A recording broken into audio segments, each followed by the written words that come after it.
আমার ব্যাপারে একটা অভিযোগ তারা আনার চেষ্টা করেছে, ঢাকা বিশ্ববিদ্যালয় ক্লাবে ভোট গণনার সময় প্রবেশ করা।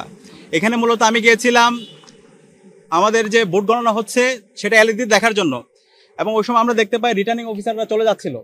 তো ওইটা অভিযোগ জানানোর জন্য গিয়েছি কেন তারা চলে যাচ্ছে, এর বাইরে অন্য কিছু না। আমি গিয়ে জাস্ট ওইখানে যিনি ম্যাম আছে ওনাকে জানিয়েছি যে আমরা বের হয়ে চলে আসি। একই সাথে আশেপাশে যারা প্রার্থীরা ছিল তারাও ঢুকেছিল, অন্যান্য দলের যারা প্রার্থীরা আছে। এর বাইরে অন্য কিছু না। এটা সম্পূর্ণটা বলে রাখা ভালো।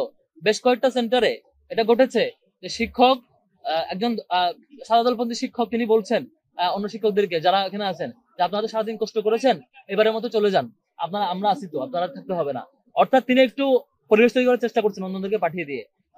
এরকম যখন ঘটনা ঘটেছে তখন আমরা সবাই মিলে কনসার্ন ছিলাম যে সব শিক্ষকরা আছে কিনা ইয়া করা। প্রত্যেক জায়গায় হয়তো আমরা পুলিশদেরকে ফোন দিয়ে চেক করা, জিজ্ঞেস করা আছে কিনা, সাংবাদিককে ফোন দিয়ে চেক করা। যেখানে সাংবাদিকরা পুলিশদের ফোনে পাওয়া যাচ্ছে না, সেখানে সাদিক ভাই সর্বোচ্চ 1 মিনিটের জন্য থেকে এটা কনসার্ন জানিয়ে চলে আসছেন, সেটাকে ইস্যু করছেন। আর ওনার ঘন্টার পর ঘন্টা গেট ভেঙে ঢোকার চেষ্টা করতেছেন, সেটা ওনাদের কাছে ইস্যুই না।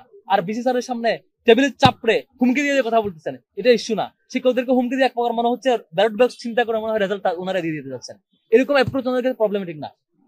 বিচার শিক্ষার্থীদের কাছে দিব, শিক্ষার্থীরা এটা বিচার করবে তাদের ম্যান্ডেটের মধ্য দিয়ে, আগামী দিনের সাপোর্টের মধ্য দিয়ে, মতামতের ভিত্তিতে এবং তাদের সামগ্রিক সমর্থন যোগানোর মধ্য দিয়ে। শিক্ষার্থীরা এটা দেখবে।